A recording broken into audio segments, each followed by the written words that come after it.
In this example, we are given this equation, y equals x squared minus 3, and we're told to let some point P just be on this graph. So I've just kind of randomly put up here this point xy. That's the point also known as P.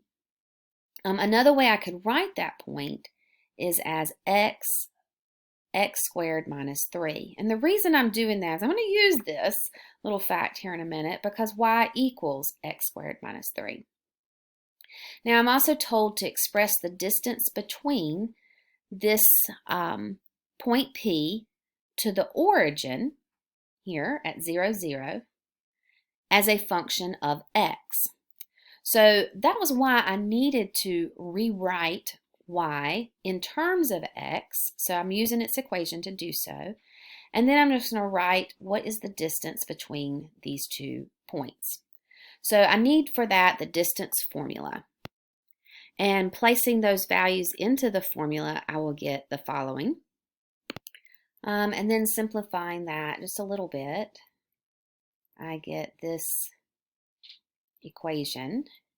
But I am told, if I did actually try to put that in as the answer to begin with, and it told me that although the answer was correct, it was not in the right form. So they did want me to go through the process of multiplying that out and simplifying further.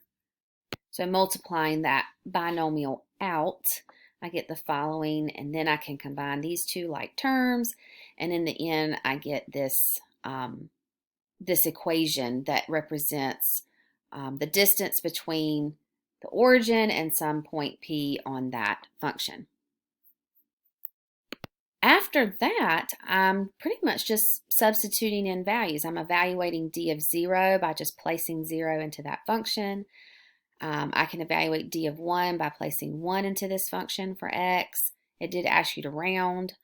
So those things are pretty straightforward. The only other thing that you might want to see is this piece where it asks for what positive x value or value of x is d the smallest. And so for that, I turn to Desmos and I graphed the function d of x.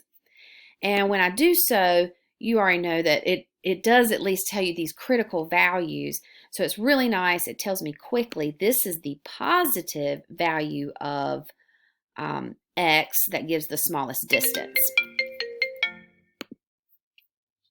So that smallest value is when x is 1.581. The smallest distance is this one, 1.658. But just be careful that you're using the x value here.